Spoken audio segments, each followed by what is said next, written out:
Welcome to Smartphone Nation, brought to you by Omidyar Network India. This is a podcast where we talk about how the next half billion are shaping the future online. The next half billion, or the NHB, are the core of this podcast. They represent the second big wave of internet users in India, hence the term next. We define them as the cohort of 500 million first time internet users who have come online via their mobile phones in the last 5 years. From a demographic standpoint, they are mainly from the bottom 60% of India's income distribution.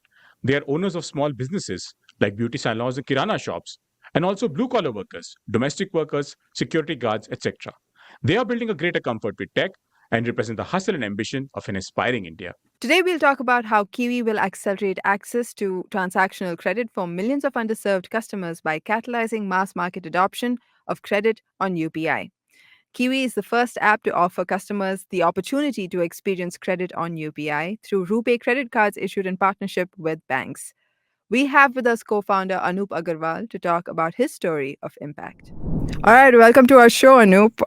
I'm Niveditha and this is Utsav. Thank you for being here with us today. We appreciate the time you took out to be here. Thanks, Niveditha. Thank you for having me here. Yeah, we're very pleased to have you. So I want to begin with, before we begin the interview, I wanted to ask you about Kiwi and what inspired you to start the company. For people who are unfamiliar, how would you describe your company? So Kiwi is UPI on credit card. I think India has been devoid of credit cards. Only 3 crore people have access to credit card from a country of about 140 crore people. The least amount of penetration. It is the most sought after product in the financial space. Every month, about 90 lakh people apply for it. Only 20 lakh get it. So 70 lakh people just don't get it. So the most highest in demand, but least served product for a very long period of time. So the fact that all the better geographies in terms of economies have been able to successfully offer products like this, which is beneficial for the consumer right from the word go, and we are struggling for so many years. Government has done a lot of jobs, a good job, a great job, in fact, on UPI side. And the moment they allowed UPI on credit card, I thought that was the moment. I mean, that's bingo right there. A large business needs to be created, a large impact needs to be created. India will see that coming in next 2-3 years. Why not go out and build it? Be the first to build that for India. What Google Pay and PhonePe did for UPI, why not do that for credit card in India? So that was the moment. There's a lot of stories behind it as to how we got it, but we'll see if we get there. But Kiwi is UPI on credit card. We will democratize credit card. We will give it to 100 million users in next 5 years. We will work with banks to ensure that happens. So that's the purpose, to serve the underserved credit card consumers of India. That's great, because UPI and credit card seem like two sides of a spectrum, right? They don't seem, when you don't think of UPI and credit cards together, you think of them as separate entities. So what was the driving force behind Kiwi? What was your initial vision for impact? So impact. So let's first understand what impact is. Right? I don't think so any business can be created without impact, right? Be it small, large. Impact is fundamentally something which makes life of our users better in some dimension, right? To me, that's the core of impact. And we are in business of credit, which is basically live today what you could have lived 5 years down the line. So you buy a house today, which otherwise, if you save, you would have bought it for 10 years later. So basically, just credit helps you live today better, right? And the credit card is a phenomenally good product, right? Because it gives you interest rate. It's like knife also, right? If you don't use it properly, you can get hurt. But at the same time, it's a great product if you know how to use it. And I think credit card has been a victim of wrong marketing also of sorts. A lot of people think that we should not be taking credit card. It's a very, very bad product. I think that's where the lack of education lies. And people like us can bridge that gap by better education, ensuring it's not that monster product. It's fundamentally better. This is the only product which gives you rewards. It gives you interest-free period. Only if you get into some kind of trap, bad judgment is when it actually hurts you. So people were, it's like knife, as I said, right? You can use it effectively to do so many things, but at the same time, if you don't use it correctly, it can actually hurt you. So we are here to make sure we educate our users better of how the product needs to be used. We are here to ensure that we give you enough understanding to make right choices. So credit card is that product. I think it's a great product to improve your lifestyle, get the max out of your buck. UPI got started with digitizing the whole payment ecosystem. We can use our UPI for Pani Puri and all of that. Small transaction. In fact, a lot of people think UPI is used for small transactions. So UPI started in 2016 and has been a phenomenal product. It has changed the way India commerce works today. And it has been a fundamental reasons why India is seeing the kind of growth India is showing. It's so much easier to do transactions, so much easier to buy stuff online, offline. So UPI, I think, is a digital payments product. Credit card has been something which enables you to improve your lifestyle in short term, and hopefully you pay it off with prudence and manage that thing better. So when government said that, look, ultimately, what is credit card? Credit card can be broken into two small things, right? One is the payment layer. And we have always seen credit card as a MasterCard, Visa card, which can be metal card, plastic card. And there is a credit line to it, right? So credit card is basically combining these two. So if you remove that plastic form of card and replace it by UPI, it is also actually a credit card, but it's not a card per se. It is in your app, like your whatever you use today. It is inside the app. The credit line is there. The reward system is there.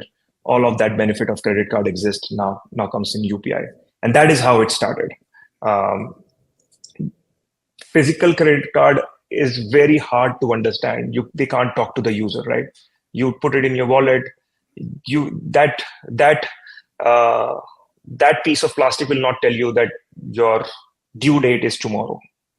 It will not tell you what is the offer because it's a piece of plastic. But think about the credit card on UPI or the UPI credit card. It talks to you.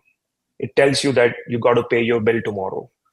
There is an offer here. So it is a fundamentally much better product than what we have seen so far.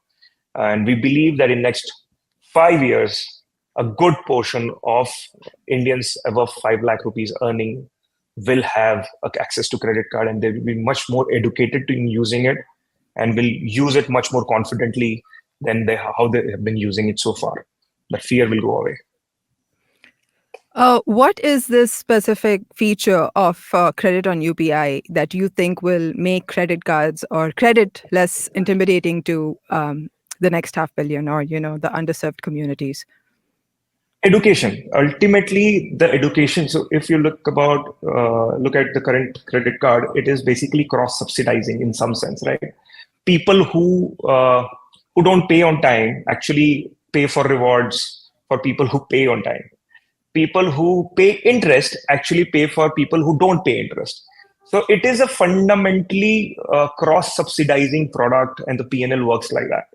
And that is where the whole feeling of negativity crops up from, right? That you are paying for someone else. The person who is getting a 4% cashback is fundamentally much rich than person who is actually paying the interest. So there is a large amount of this cross subsidization which is happening. So there is a portion of people who are far worse off with credit card, and there are a portion of people who are fundamentally better off with credit card. And this balance or is creating that sort of negativity. This cross subsidization has to go. The product needs to become much more honest. The people on both the end of the spectrum needs to be treated equally. I think that needs to happen, and that is what we will try and achieve with utmost sincerity. Got it. Now, this is a relatively new space, and you are one of the first people to get on it, like you said. What are the challenges that you have faced, and how have you overcome them? I'm sure you've had failures, but I'm sure they've also led to successful solutions. Does anything stand out to you right now? Yeah, so they have been so given that it's a new product and the problem statement is well known, not solved for long. So the first problem is easy. Creating a product is easy. So we have created a product. We are working with banks, and banks are actually much open to working with fintechs to solve these kind of problems, which has been long been there. Banks very well understand the cost structures are heavy on their side. Users want much user friendly products, so banks are very open to working with us, and that has been the greatest thing which we have seen in last 1 year since the time we have started, which we thought would be an uphill battle. So that's a positive. Failures have been many. I think as I said, while theoretically and philosophically we can agree on many things, make sense, the world doesn't work like that. There are different forces, there are different pressures of profitability, of education, the costs, all of that makes certain things the way they are. While I might have spoken about cross subsidization in a very simple way, and it might sound very logical, but there is a very good reason why it happens the way it happens. So changing the world order uh, is not easy.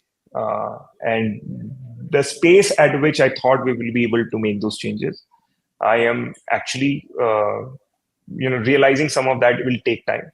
And given that we will be on that path, I know I will succeed. Maybe not at that pace, but we will crack it. We will create a much better product for the future.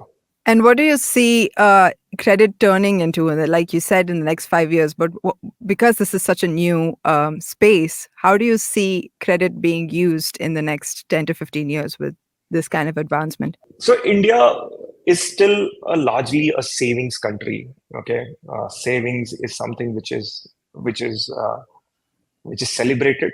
Credit is something which is looked down upon. So I don't think so. As a cultural ecosystem, we are going to change. At an economy level, and when we talk about not individual, we abstract ourselves out of individuals and we look at economy. Credit is definitely great because it fuels consumption, which drives growth, which drives jobs, and it's a circular loop. At an individual level, because it can be hard on someone, it can be good on someone. At individual level, it is very hard to classify, but at an economic level, credit is fundamentally better for driving growth, driving consumption. And if India has to become a 15 trillion economy, a developed economy, India needs to consume. That creates job, that creates the whole cycle. So as we move towards a 5 trillion economy for 2027, credit will play a significant role in thumping up the consumption of India. Got it. And I'm going to pass it on to Utsav now if he has any questions about impact. I have way too many questions because I love credit cards. I have 3 of them, and I'm a Oh, revenue nice. maximizer. So I So you are use the credit ones, cards. somebody else is cost subsidizing you. Is paying for exactly. I have not paid for a domestic flight ticket in the last 2 years. So yeah, I am Yeah. pretty sure that there are a lot of people who are subsidizing my travel.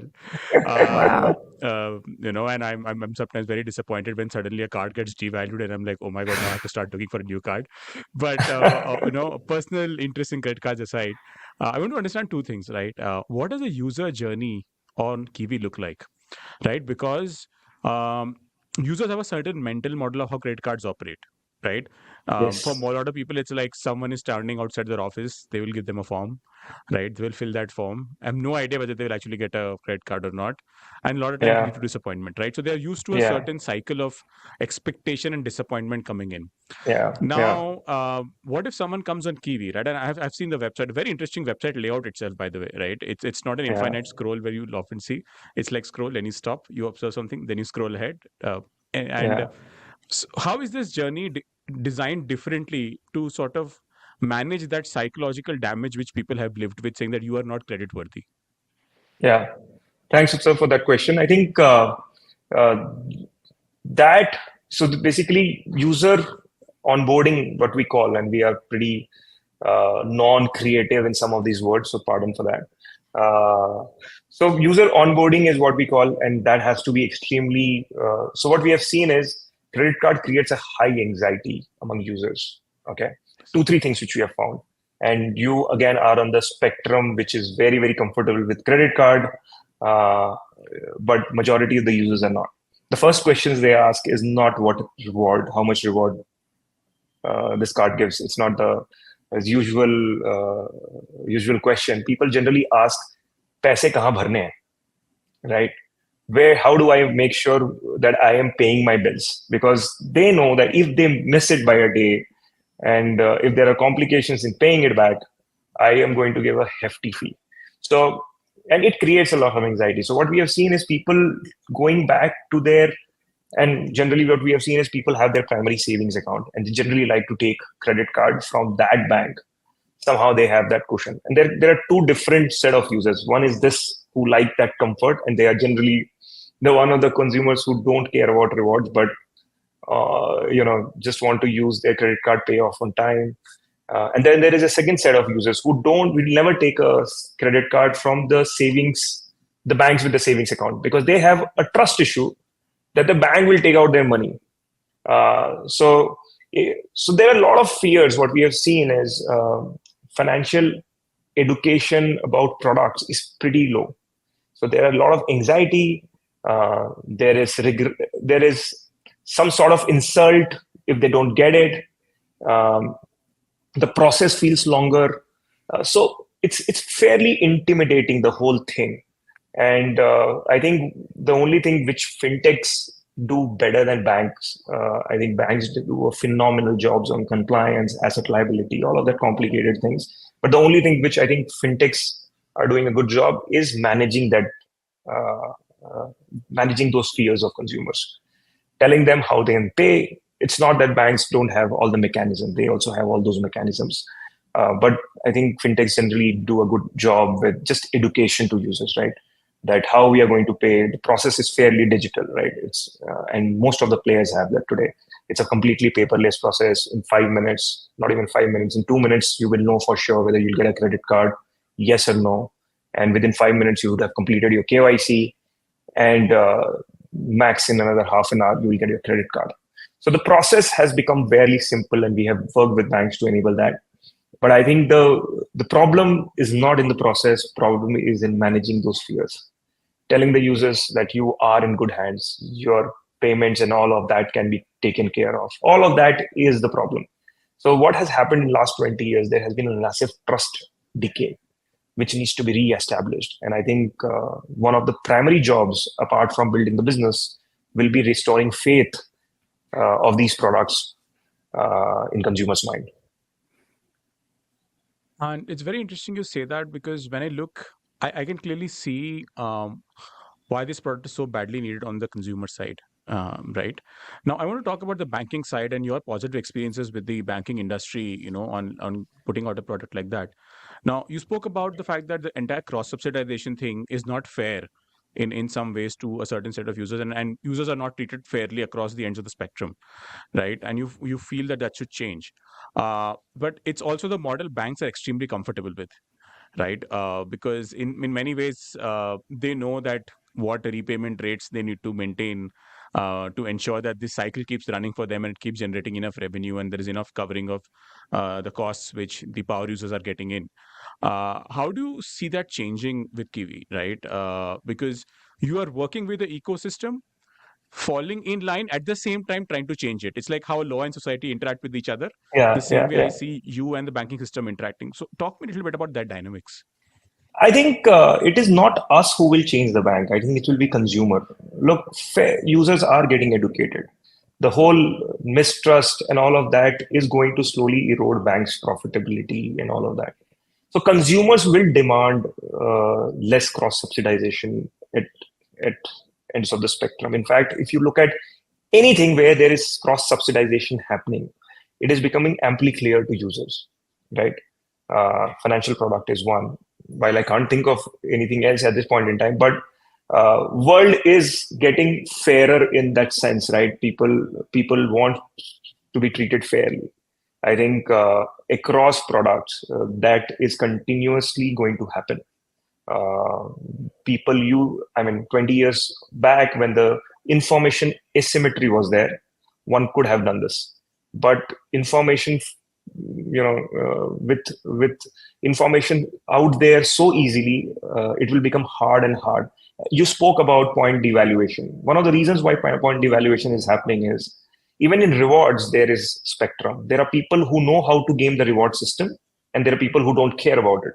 So in bank parlance, there is a concept of breakage. So if I give you 100 points, most likely 50 of them will not get used. They know that because of many different reasons. Expiry, the process is complicated. A lot of people will forget about it.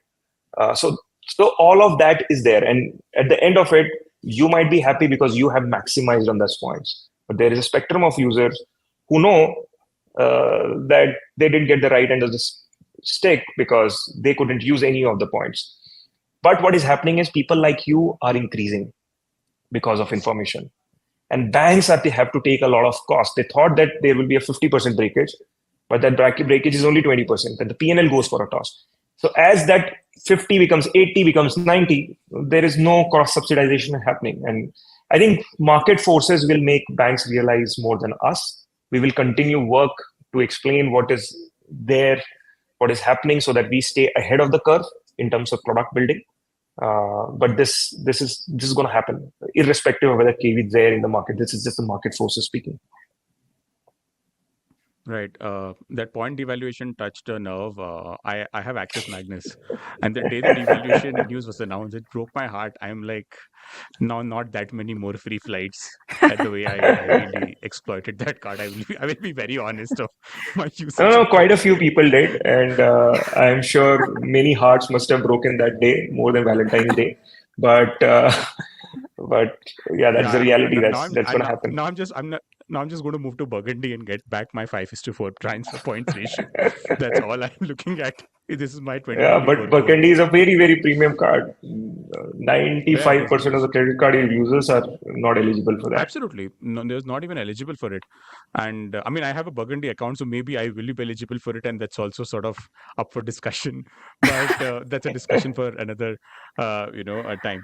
Help me understand this, right? That the entire business of credit cards traditionally has relied on credit scores, right? That, you need to have some sort of a credit score to even be considered for a card, right? Or if your bank is willing to give you one, you will get the absolute most basic, least rewarding, sort of card. Now, if there's someone who is listening to this, right, who has never experienced credit cards as a product, right, and what advice would you give them in this journey? Of course, apart from using Kiwi, what would be your advice to them, saying that they should be doing to be able to use credit responsibly to actually improve the quality of their life? Yeah. So credit needs prudence. I think that maturity needs to soak in. So one of the products which we are building and hopefully we will launch it is education around credit. We are yet to name it and open to suggestions. But basically, before starting your credit card journey, there will be a section of a gamified quiz where the user will have to answer a few questions. And then that's when we say that, bingo, you know how to use a credit card. And the series of questions will be explaining about what happens if you pay less. When do you think you should be paying less? Sort of making them see why people get into a debt trap at the core of it, right? It is optimism, right? Optimism of future, right?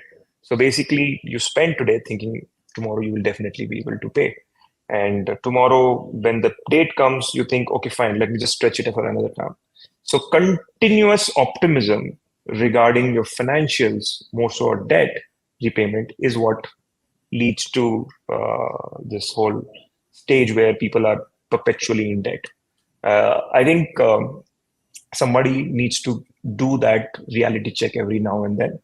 and we will try and educate users in our onboarding journey into some of this, more so for the first time credit carded users, because from bureau we know that this customer doesn't have a credit card. Let's make sure that he's well educated to ensure that he doesn't fall into any of these. But yeah, ultimately, this perpetual optimism is, while it is great for mental health, for financial health, might not be a great thing. One needs to be realistic. And I completely agree with the education bit, because one of my constant laments has been that I wish I was taught personal finance in college rather than a lot of random subjects which I was taught, which Yeah, I couldn't really yeah, find the use of my life, right? And yeah. we've all made mistakes along the way to, learn how to manage our money better. Now, talk to me a little bit about, the profile of your users, right? What kind of backgrounds do they come from, right? You said 5 lakh is an entry point for Kiwi, right? But are they more metro specific? Is there a gender ratio at play? Is there an age ratio at play? What does your customer look like? So we have just started our journey. So generally, what happens in any product is people who first adopt to a product are experimental in nature. So I think our demographics or people who we want to actually capture will change, slowly as we progress in our journey. We just started our product. So the first set of people are users who are generally exploratory kind of nature, and then generally those people are younger, are ready to experiment, have seen many products. So those are the general kind of guys. But I think the users I want, and I always look at users who are coming to our app, researching them and trying to understand that user I also want to cater to ultimately. Who are they? And I keep speaking to them. And recently I came across this user. I was really, really fascinated to talk to him. This user was from Jamshedpur, and he was a teacher there. And this was his first credit card, because all this while this teacher did not felt that the conventional credit card had any utility for him, because he spends around his house in Jamshedpur. His most of his still 90 plus percentage of India spends offline, right? Uh, so he was not seeing any utility. When Kiwi came in, he was one of the early adopters. He was like that this makes so much sense, and this will be the future. And this was his first credit card. He uses this regularly. He's able to see a significant better. A lot of issues, right, with conventional UPI. Your account is the savings account. You have like 50 times you're touching your, like the financial temple. People don't like it. The statements get bloated. They don't like the fact that their savings account balance is depleting so fast. Just feeling is not great. One time hit is okay. You don't want to get that hit again and again and again and again. Some of the people told me that I don't want to see my account balance every time. One of the reasons I don't want to use UPI. Just imagine. Because it doesn't feel great to see every time I'm using it, because people want to spend, right? That gives them happiness. But every time a guilt with happiness is not a great feeling. So stuff like that. So this customer, Jamshedpur teacher, again, these are the customers I think will come a lot more as we progress in our journey. The first time card users from Jamshedpur, from Udaipur, places like this, coming on to our platform, fairly transparent, fairly educative, ensuring that the consumers are not defaulting. Consumers are well aware of what they are doing. There is enough amount of guidance given during their journey. So these are the consumers we are actually building our app for, but we are getting both as of today. People like you are also there who are fairly credit card savvy and use UPI a lot and wants to convert their UPI spends into credit card are also adopting to us. So right now we have mix of users, and I think we will continue to do that. But having said that, our mission, or what gives us the insane amount of joy, are the users I spoke about, where we are actually creating the most amount of impact. So, one last question I really wanted to ask you was that in Anup's ideal world of credit cards, what does that world look like? This is a tricky one. I have not thought it about this way. The look. when you're speaking from heart, you're generally a socialist, right? You want a world where there is no misery, there is absolutely everybody is treated equally. I think whenever you take me in that journey where you ask the ideal, I think I will gravitate towards that thought. At the core of it, whenever this kind of questions come, it's I generally throw out my capitalism hat.